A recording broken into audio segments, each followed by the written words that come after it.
alien soldier shares harrowing stories of battles with humans. The fire crackled inside the trench, casting long shadows against the jagged walls of stone and steel. The war had ended years ago, yet the memories clung to him like acid burns that would never heal.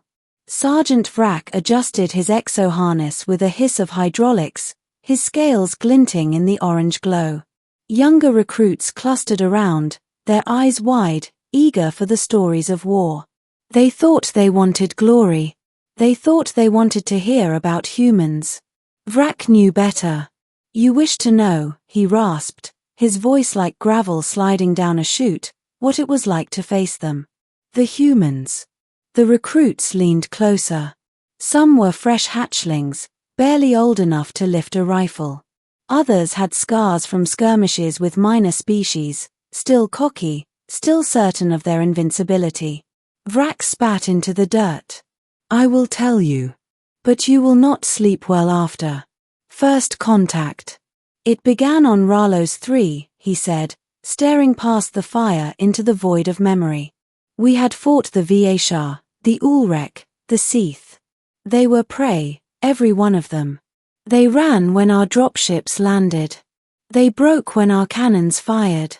And then came the humans." He flexed one claw. They looked fragile. Thin skin, no claws, no armor. Their bones broke easily. Our commanders laughed when they saw them. His eyes narrowed. But they did not run. The recruits shifted uneasily. Vrack continued. They dug into the soil, turned caves into fortresses. Every house became a bunker. Every road became a trap. We thought their weapons crude. They turned crude into cunning. A mining charge buried beneath the sand destroyed 3 of our crawlers in seconds. We walked into their fields and their crops exploded beneath us. One recruit scoffed. "But surely once you cornered them." Vrack's growl cut him short. "Corner a human, and you corner death itself. They fight hardest when there is nowhere left to go." The night siege. Vrack's claws tapped against the butt of his rifle as he recalled the second battle. They do not need darkness. Their eyes are weak, but their minds are not. On Uthral Ridge, we surrounded a battalion. Cut off their supply lines. They had no food, no water, no reinforcements. He leaned closer, his voice dropping. "We thought they would break within a day. They lasted weeks." The recruits exchanged nervous glances. They hunted us at night. Not with ships.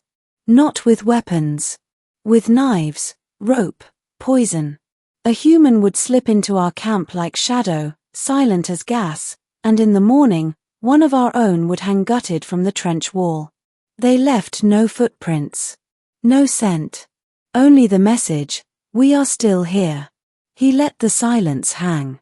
The fire popped, and one of the younger soldiers flinched. When we finally broke them, Vrack said softly, there were only 30 left. 30 against 200 of us. "Do you know how many we lost before the last human fell?" His throat clicked. 164.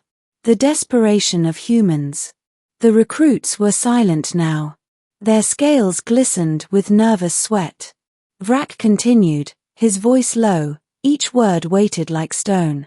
"They do not know surrender. They do not know fear the way we do. Fear to them is fuel. Desperation is weapon.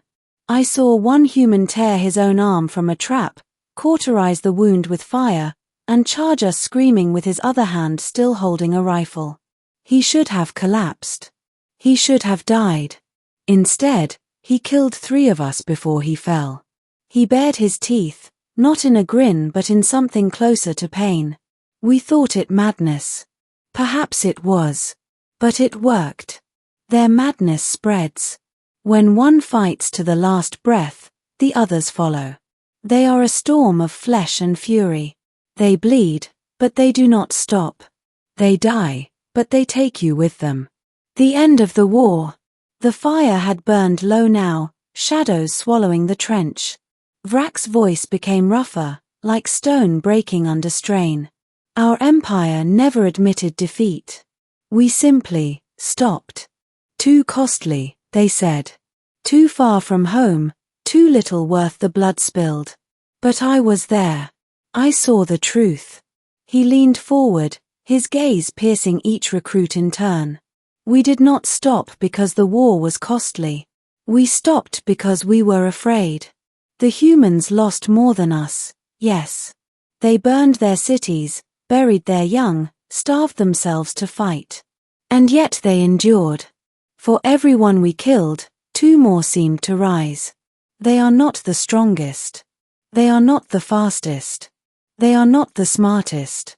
But they are the most relentless. That is what makes them monsters. The recruits shivered. One whispered, but the humans, they do not fight us now. The treaties. Vrak snarled. Treaties last until hunger returns. Until fear rises. Until one spark ignites their fire again. Do not think them safe. Do not think them tame. A human at peace is a predator resting. Nothing more. The final memory. For a long time, Vrak was silent. Then, in a voice barely above a whisper, he spoke again. My last battle was on Gathis Prime.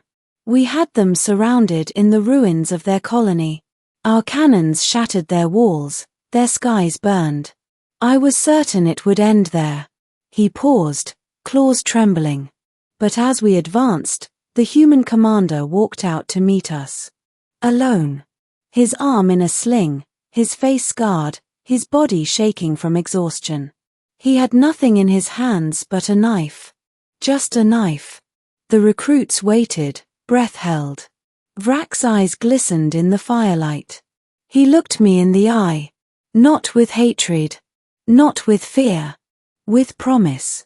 A promise that even if I struck him down, his people would never stop coming. That if it took 1,000 years, they would hound us into extinction.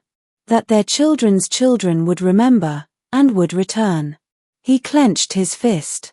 I lowered my weapon. For the first time, I, a soldier bred for conquest, felt shame. The fire sputtered, smoke curling into the night sky. That is why we stopped, Vrak finished. Not because they were unbeatable in strength or skill, but because they are unbeatable in spirit. And spirit is the one thing you cannot kill with claws or guns.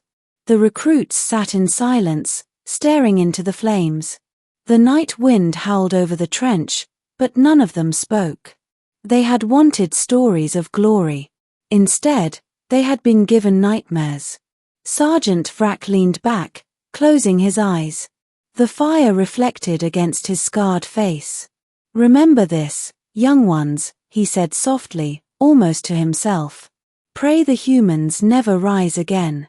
Pray their fire stays buried. Because if it does not... His voice trailed off, a growl echoing in the darkness. Then the galaxy will burn.